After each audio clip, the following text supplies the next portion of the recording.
and apparent ability to move up and down among weight levels with ease. Against the rough and tumble, face-first fighting style of Hatton. Will Hatton have enough greater strength and size to knock out or outpoint Pacquiao? We are about to find out. Pacquiao versus Hatton is being brought to you by MGM Grand, the city of entertainment in Las Vegas. Rockstar Energy Drink, party like a rock star. And by HBO Pay-Per-View, the best in pay-per-view entertainment, brought to you by HBO. One popular journal stated, it won't be a celebrity-studded crowd. Oh, really? Well, how about Jack Nicholson, the star of Entourage, Jeremy Piven, Denzel Washington in his New York Yankee cap, Cedric the Entertainer. Nearby Cedric, Mariah Carey with her group, including husband Nick Cannon, P. Diddy at ringside tonight, and also Jay-Z. So the music world and the movie world well represented here.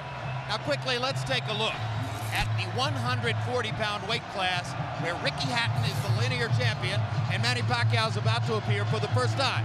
The top line of the graphic reflects the organizational nonsense of governing bodies and belts. The best known of the belt-holding fighters, Timothy Bradley, one governing body stripped him a couple of weeks ago. The other two fighters, Kotelnik and Urango, still have belts. Bradley has one too. But the really good fighters, the best fighters in the picture, are Ricky Hatton, who's still the linear champion of the 140-pound weight class, Manny Pacquiao, who can become the linear champion by winning the fight, Floyd Mayweather, who is a potential targeted opponent for both of them, and against whom a fight would probably have to take place at a catch weight somewhere between 140 and 147. Juan Manuel Marquez, who's never fought against above 135, but it was now accepted an assignment to fight Mayweather somewhere above 140 later this summer, and if he wins that fight, could conceivably fight in the future in this weight division. Larry Merchant, as you've often said, there are some big questions to be answered and some answers to be questioned. What are the biggest? Jim, first, can Manny Pacquiao live up to the flattery that he's this generation's Henry Armstrong, a greatest among greatest? Can Ricky Hatton find a way to neutralize Pacquiao's lightning left hand to make a fight of it that can live up to this raucous party? And is this fight between champions from island nations at the end of great oceans coming to fight in America mean that boxing in the U.S. now is officially a global affair? In an hour, we'll have some answers and then some more questions, Jim. What a crowd, huh? What an amazing audience as these two fighters get ready to fight before their rabid followings. Emmanuel, before I talk to you about the fight, has any fighter in the sport ever had a following quite like Ricky Hatton's? No, there's never been a fighter that I know of probably the way that Ricky, he's an everyday guy. I fell in love when I was on a speaker tour about 3 years ago, and he came over and took over the tour with me. So I just love him. He's an everyday guy, you relate to him, and he gives his best, and regardless of what happens, he never complains. All right, the fight has been cast by most experts as a battle between Pacquiao's speed, fluidity, and skill, and Hatton's greater size and strength. Is there more to it than that? Well, I think it is a little bit more to it, but the size and strength does mean a lot. The fact that Ricky Hatton has been fighting at 140 pounds since the first day that he fought, which I think was about 12 years ago when he started off his career, and he's been at that level. Even though Pacquiao was fighting at 106 when he started, he was a young kid growing up. But Ricky is used to fighting stronger guys, bigger guys, and natural strength. I think he still is about a 5-pound bigger person. But the power of Pacquiao may neutralize all of that. I think the biggest thing that's been underestimated is Ricky Hatton's speed. I think he has speed himself. Unfortunately, his greatest signature fight he lost, and that was to Mayweather. In the greatest signature fight Pacquiao had, he looked sensational beating Oscar De La Hoya. And I think if we would balance out other things, the fact that Oscar was smaller comparatively, not as healthy, and the gifted talent of Mayweather plus the physical size really neutralized. So I think it's about a toss-up to me. Several times in recent years, we've told you these two styles conspire in such a way that there's almost no chance this won't be a great fight. There's almost no chance this won't be a great fight. Let's go to Michael Buffer now for pre-fight pageantry. Ladies and gentlemen, at this time, would everyone please rise for 3 national anthems. First, here to sing the national anthem of the Philippines, please welcome Martin Nievera.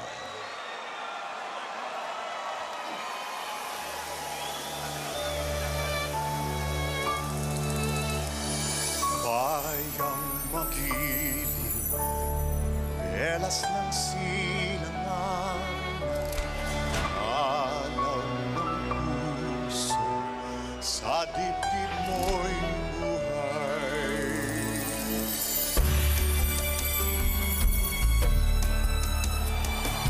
Upang hinirang, tulong ka ng magiging sa manglulupig, di ka pasisiw sa dagat at bundok, sa simoy at sa langit mong bughaw. May dilaw ang tula at awit sa paglayang minamahal. Ang kislap ng watawat mo'y tagumpay na nagniningning. Ang bituin at araw niya kailan pamay di magdidilim. Lupa ng araw ng walhatid pagsinta, buhay ay langit sa piling mo. At di kaya na pag may mang-aapi ang mamatay ng dahil sa'yo.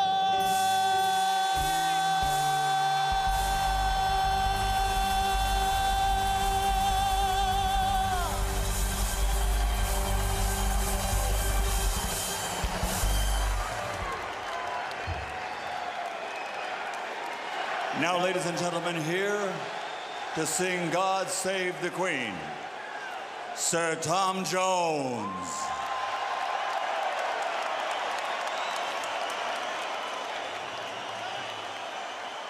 God save our gracious Queen, long live our noble Queen.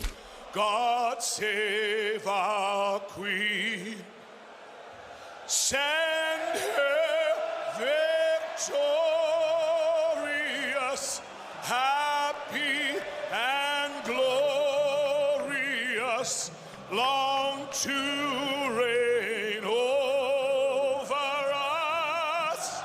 God save our Queen.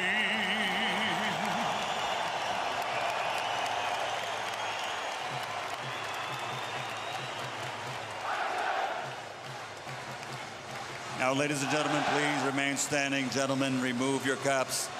Here to sing the national anthem of the United States of America, please welcome Jasmine Villegas.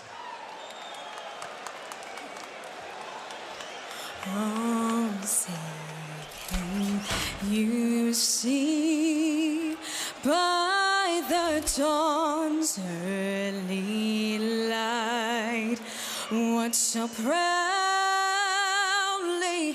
we hailed at the twilight's last gleaming, whose broad stripes and bright stars through the perilous fight o'er the ramparts we watched were so gallantly streaming, and the rockets' red glare, the bombs bursting in air, gave proof through the night that our flag was still there. Oh, say does that star-spangled banner yet wave o'er the land of the free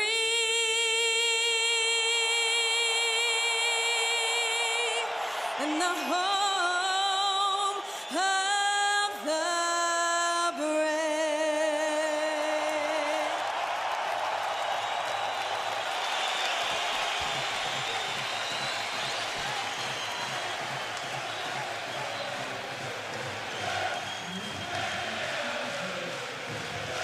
Jim. Tail of the tape for Manny Pacquiao versus Ricky Hatton. You can see that they are even numerically in age. Hatton just a little bit older than Pacquiao.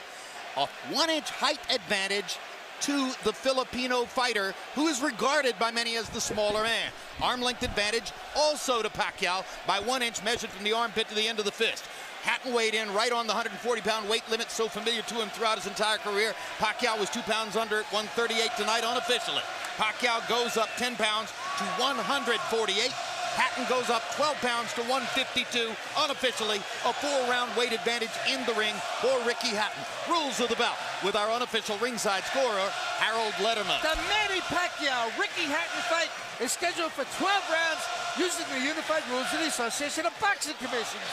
There is no 3-knockdown rule. Only the referee can stop the fight. The case is caused by an accidental headbutt.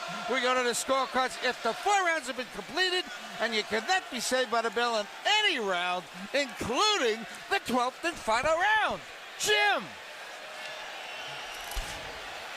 Yeah, Jim, something unusual. Ricky Hatton, the longtime junior welterweight champion, still the linear champion, entitled to walk out second, which has always been considered a psychological sign of status, elected to come out first. And when I asked him about it just a little while ago, he said, Manny Pacquiao is pound for pound the best in the world. That's what I'm fighting for, and I consider myself the challenger for that title. Never heard anything like that. Yeah, even though he holds officially the world title. Yeah.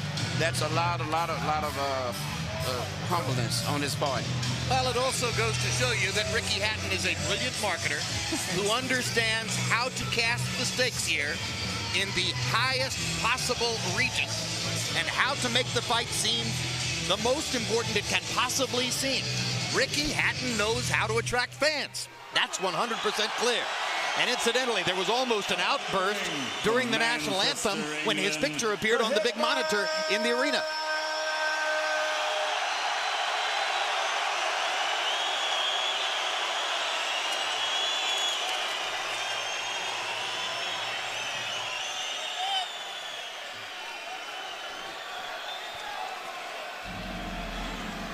And here he comes.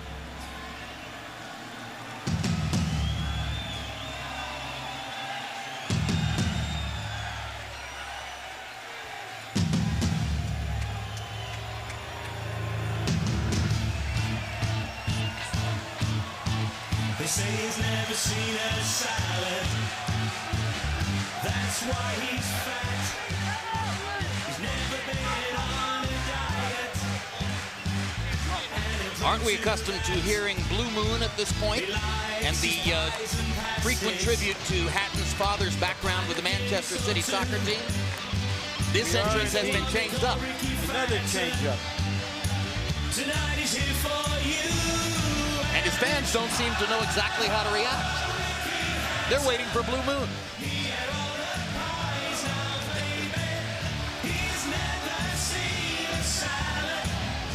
In his last performance here against Paulie Malignaggi, he says that he showed the improved boxing skills provided by trainer Floyd Mayweather.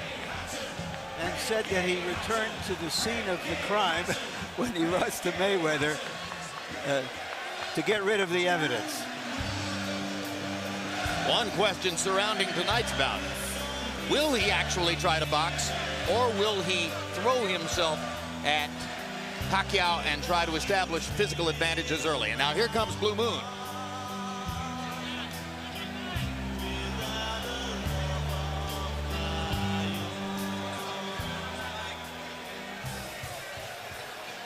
Hatton's crowd relatively reserved tonight, seemingly thrown off a little bit by him entering first and the absence of Blue Moon, except as a bit of an encore. And now the Filipino crowd gets ready for Manny Pacquiao, who shows the happiness that always seems to envelop him. Amid his chaotic life, Emmanuel, he never seems anything other than totally joyful at being Manny Pacquiao. He loves people. He loves boxing, fighting, the excitement that goes with it, the adulation, the crowd. He was born to be a prize fighter.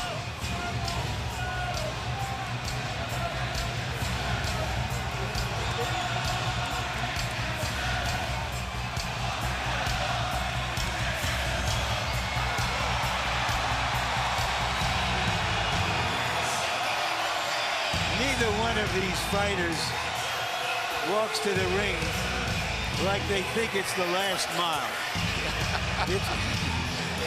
No matter how many times they do it, it's like the first mile.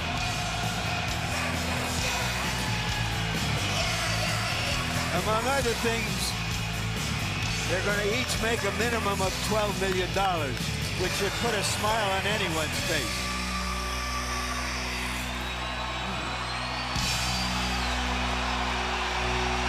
Coming to the ring from the Philippines, the Pac-Man.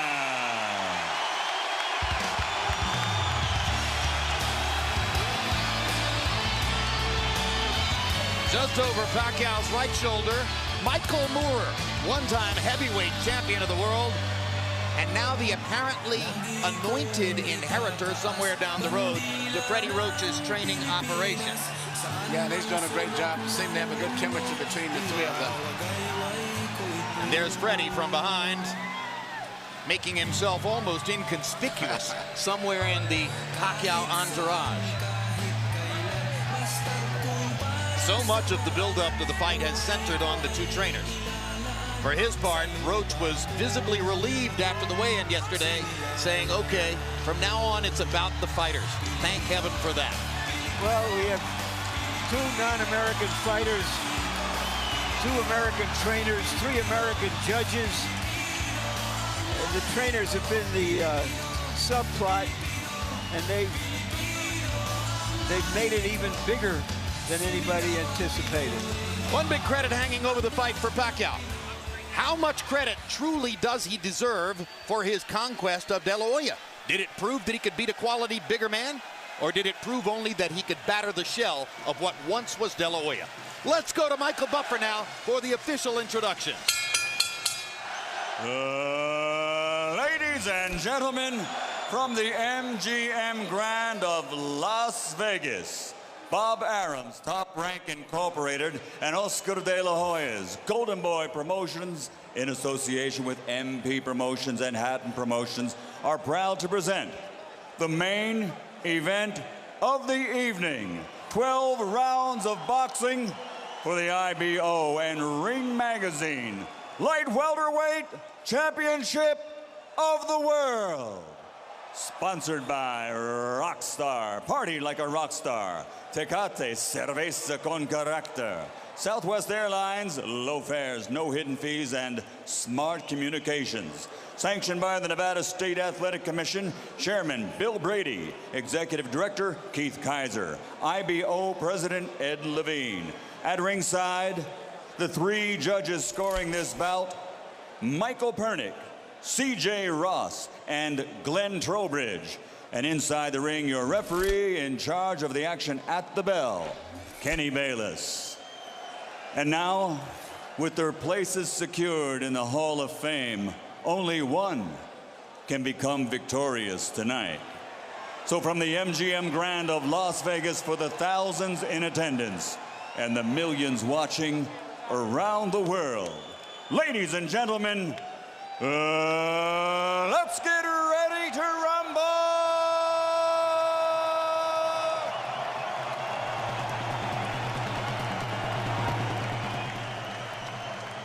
Fighting out of the blue corner, with his head trainer, Floyd Mayweather Sr., wearing black with white and silver. Official weight, 140 pounds. Professional record, 46 fights. 45 victories, including 32 knockouts, with only 1 defeat. From Manchester, England, the 3-time world champion and reigning, defending IBO Ring Magazine Light Welterweight Champion of the World, Ricky Hitman Hatton. Let's go. And fighting out of the red corner with head trainer Freddie Roach, wearing white with blue, officially weighing 138 pounds. Professional record, 53 fights, 48 victories, including 36 knockouts, 3 defeats and 2 draws. From Sarangani Province, Philippines, the 5-time world champion, currently recognized as pound for pound, the best fighter in the world, Manny Pac-Man Pacquiao.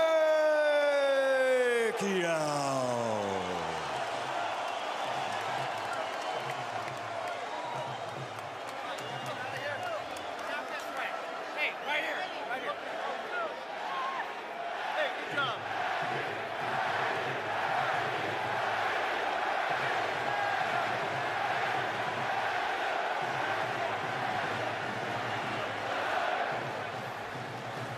Okay, gentlemen, trunks are okay here.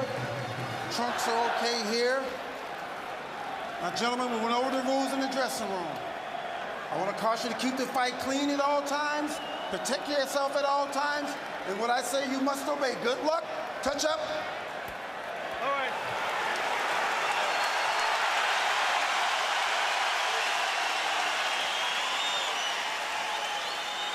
They are warrior kings with armies of fans who follow them to the battle. Now they will be alone in the battle.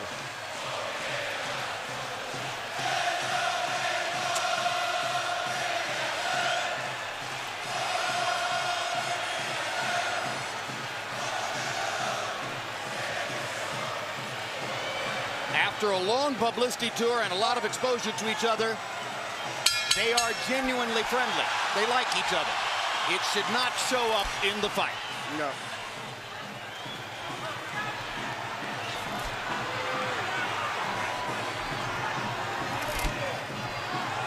Question 1, is round 1 a boxing match, or does Hatton want to fight right away? No, what Ricky is doing is what the keys of victory, which we didn't have a chance to show to the others, was for him to create anxiety and pressure on Manny, unlike anybody else has ever did before. But you have to watch Manny, because Manny is still the better puncher between the two, so he still must be a little careful. So Hatton wants to apply pressure, but with care, yes, against Pacquiao's faster yes. hands. Yes. And I think he's doing just that. Hard right hand by Pacquiao, trying to hit Hatton as he comes in. Key element of the game plan for Pacquiao, allow Hatton to come forward, catch him on the way in. A key element of the game plan for Hatton, get Pacquiao against the ropes, just like that. Pacquiao has been more successful with the right than the left. That punch missed. There's the right again landing. Quick right hooks are landing for Pacquiao. The left hand is overshooting the target. This fight is living up to the anxiety that the fans expected and the intensity.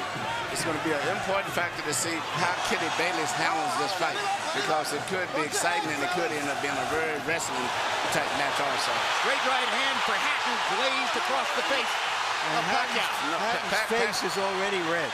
I thought Pacquiao landed the right hook. Work out, work out, work out. I think Pacquiao's landed 3 significant right hooks already in the fight, Emmanuel.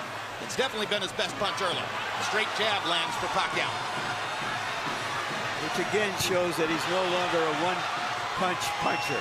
No, follows the jab with a hook, comes back with another jab. There's the straight left hand, and he landed it right on Hatton's chin. And down goes Hatton after he swings and misses with a left hook. And that's a knockdown for Manny Pacquiao. Perfect right hand inside. Well, I don't know if Ricky's going to survive. I'm surprised to see him get hurt for shoulder. But he's not the type of a guy that goes out to survive. He's a fighter. Hatton got a couple of extra seconds as Bayless tried to back Pacquiao off. Pacquiao is coming out of the neutral corner in a hurry. Lands another right hook. Pacquiao's hands are so... Pacquiao's hands are blindingly fast. His hands are so fast that no opponent sees the punches coming. Very accurate. Another perfect right hand for Pacquiao. Another right hook. Straight left hand. Pacquiao's landing at will. Hard left hand. Hatton has to hold on. Will Hatton make it out of the round? He's down for the second time. This is the brilliance of the Filipino slugger. A tsunami for Manny Pacquiao in round one.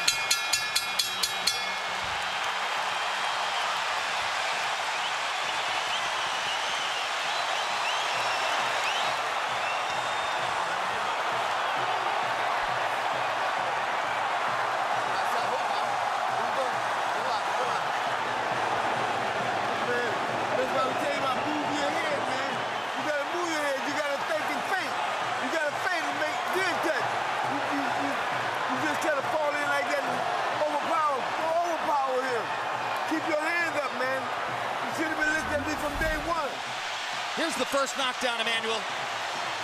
Right hook as he was coming in. He never saw it. And what's amazing, to see him land a punch and then slip a punch all at the same time shows unbelievable coordination.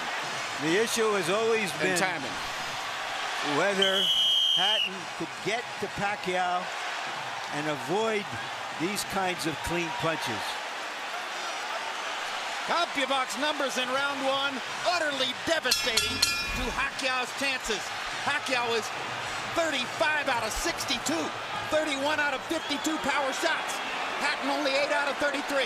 It was a Pacquiao storm in the first round. And we have to remember now, although it's a different type of fight, that Pacquiao knocked Marquez down 3 times in the first round. And then Marquez, a counterpuncher, began to solve him. Hatton is not a counterpuncher. Hard left hand by Hatton. Ricky has decided to fight fire with fire. And what he's going to have to do in this case, sure, he just try to smother this guy and get close. He's trying to punch at a certain distance. Pacquiao is actually just too sharp or accurate a puncher.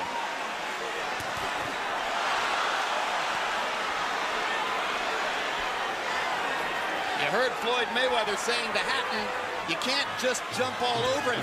You've got to move your head. You've got to think. You've got to do the things we talked about in training camp. Hatton seemed to believe that he could physically overpower Pacquiao from the beginning. Yeah, I mean, he knew in the beginning he was going to take the risk of getting caught, and he did.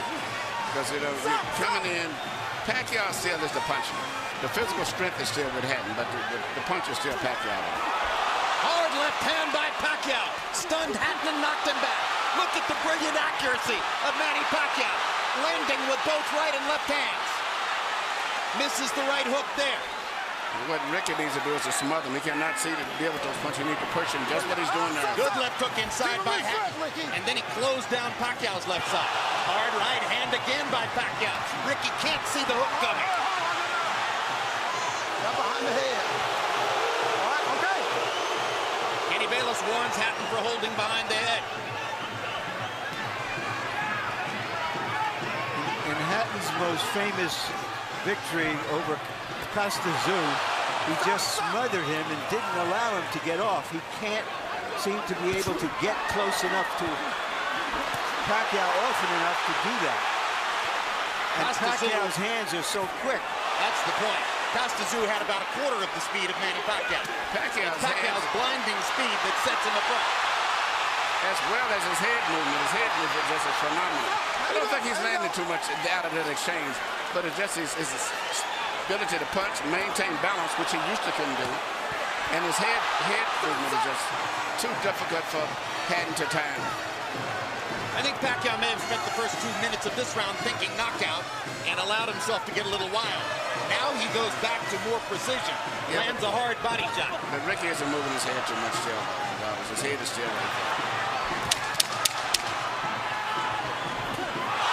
Oh my gosh, what a straight left hand. And will Hatton make it up from this? Can he beat the count? Is that it? And Kenny Bayless says, no way. That is that. What an amazing knockout shot.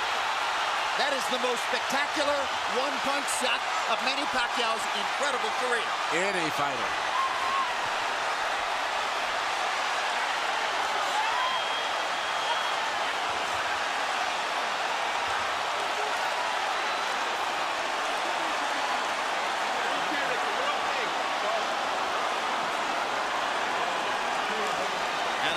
sure if they're doing the right thing by moving Hatton around. I'm not a medical guy, but he's in very bad straits there.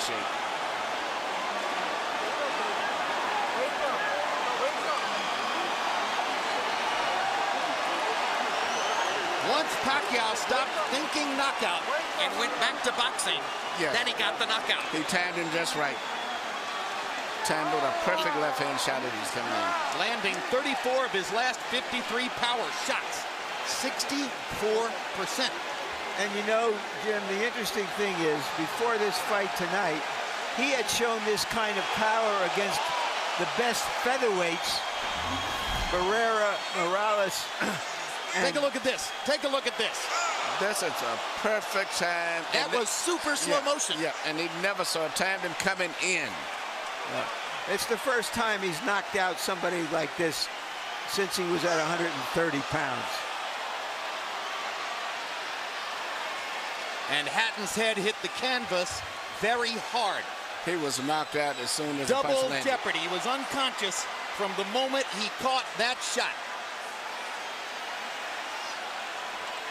Goes to the canvas in the proverbial heap, and boom. Out of our camera range at that angle, the head pounded against the canvas. Here's another look.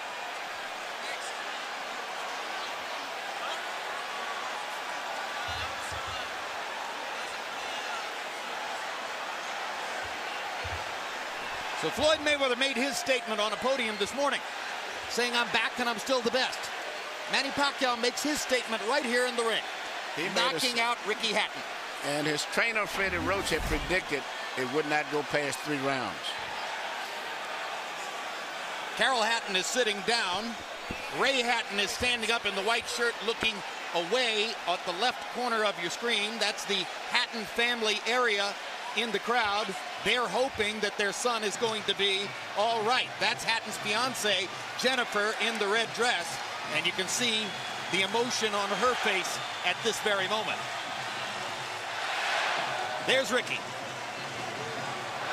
And as we look at Ricky, we'll go up to Michael Buffer for the official particulars on the knockout.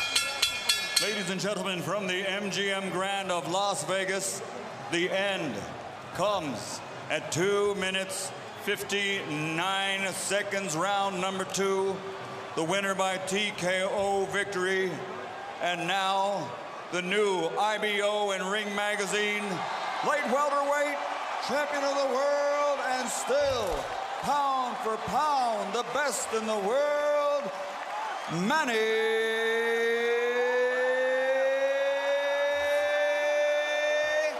Pac-Man Pacquiao.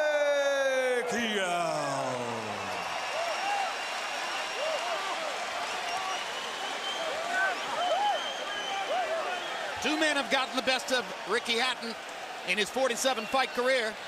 Both of them knocked him out. Floyd Mayweather in 10 rounds, Manny Pacquiao in 2.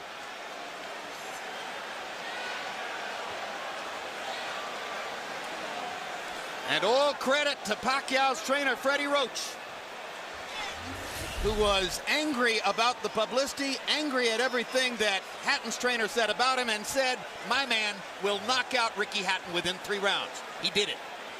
73 landed punches for Pacquiao out of 127 thrown. In other words, he practically couldn't miss. 18 out of 78 for Hatton, who was still scratching and sniffing and looking for some way to be in the fight at the moment when the end came. An amazing display of speed and skill. But his punches were so accurate. He was punching, slipping, ducking, and punching. I don't recall ever seeing a fighter that sharp that was doing offense and defensive at the same time. Let's go to Larry Merchant in the ring. All right, thank you very much, Jim. Congratulations, Manny. Were you surprised how this fight went? I'm surprised that the fight is kind of easy, but for me, I consider the fight is hard because he can punch. He have a strong left hand. All right, let's take a look at the knockout, and you describe, what were you thinking at the time? Did you know that one punch could finish him? Describe it. That's what our strategy, the one punch, hook by hook, left hook and right hook. That's gonna be the key of this fight. All right, but going back into the first round, it was your right hook that was doing the damage. Yeah. I mean, the first round is. I expected my right hook is gonna be dangerous for him because he's open while he's coming forward and his hands is down. So you think he was trying to avoid your left hand, which is usually your power hand? That's right. But he's very surprised because I have a new techniques, the right hook. Alex, Freddie, because you got the best training in the world. You got the best training. Do you feel that a fighter who comes to you this way and tries to get to you, inevitably you're going to be able to impose your power on him? Right here. I mean, sir, like what I said, I'm always doing my job in the ring and do my best to make people happy. And like this fight, and you know, there's nothing personal for me. It's I'm just doing my job. All right. Speaking of doing a job, let's go back to the first round and take a look at the knockdowns and describe them. The first knockdown. Yeah, that's the right hook. We study that every day in the gym. We study that every day in the gym. If you see the 24/7, I mean, I throw a lot of hooks in the training, so that's why he's very surprised on that style. Is this fight as satisfying to you as your victory over Oscar De La Hoya? I mean, I'm satisfied. I mean, you know, nothing personal. I'm just doing my job, and I mean, I'm always trying my best in the ring, you know, to give more impression to the people. All right, we all know that Floyd Mayweather Jr. is coming back. He's going to be fighting a fighter you had really tough fights with, Marquez. If he wins that fight, is that a fight you want, you and Mayweather?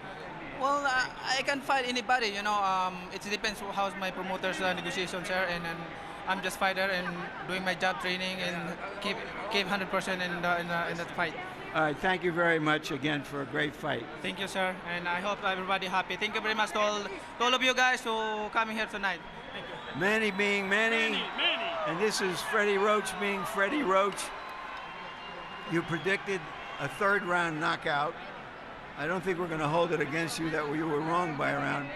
Why did you make that prediction, and what did you see happening in this fight that was going to make it come true?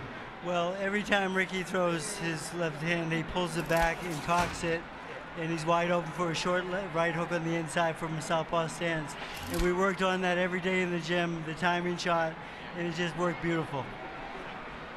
Did you know after that first round that, okay, now it's going to happen anytime, it's going to be over, or did you think that that Hatton still had the strength to make it a longer fight?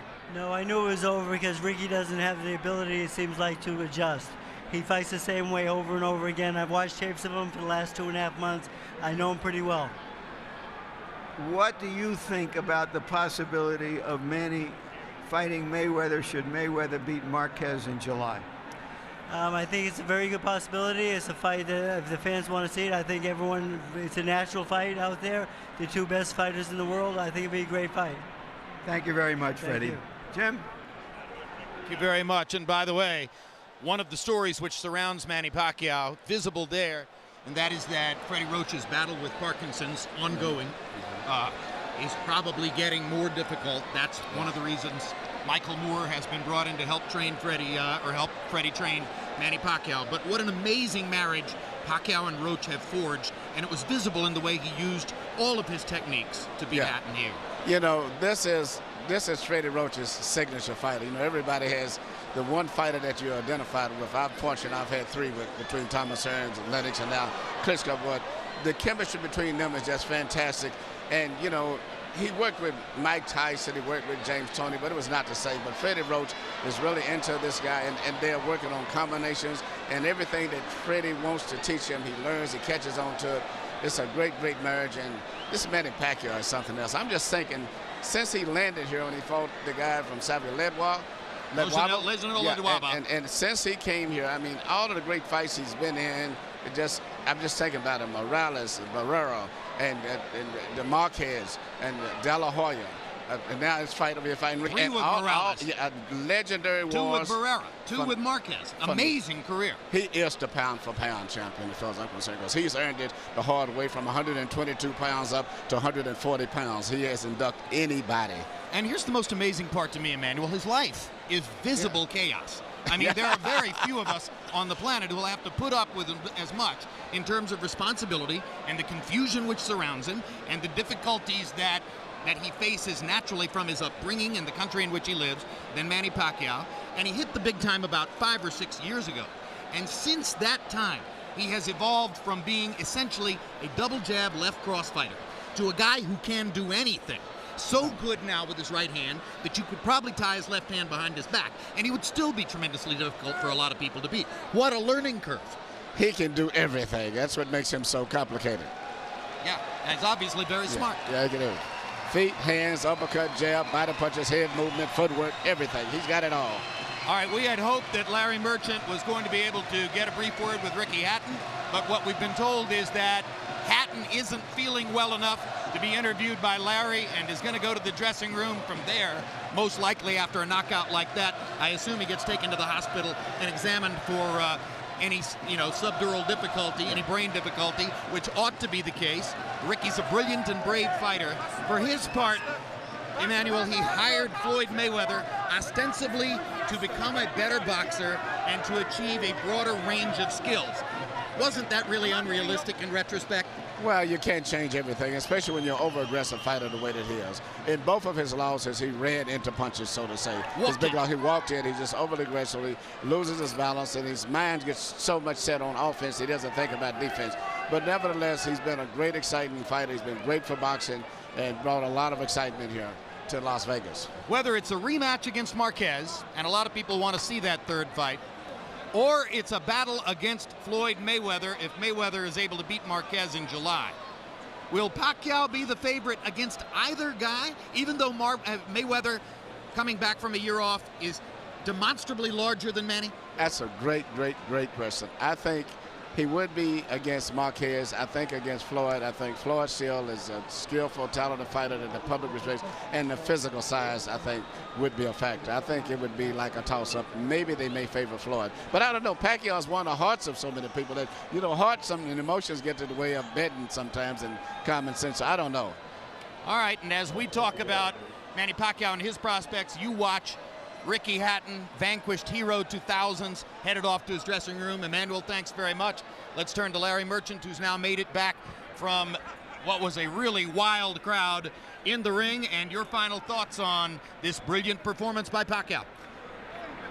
Very often you have no idea what you're going to get out of that boxing's box of chocolates when you open it up.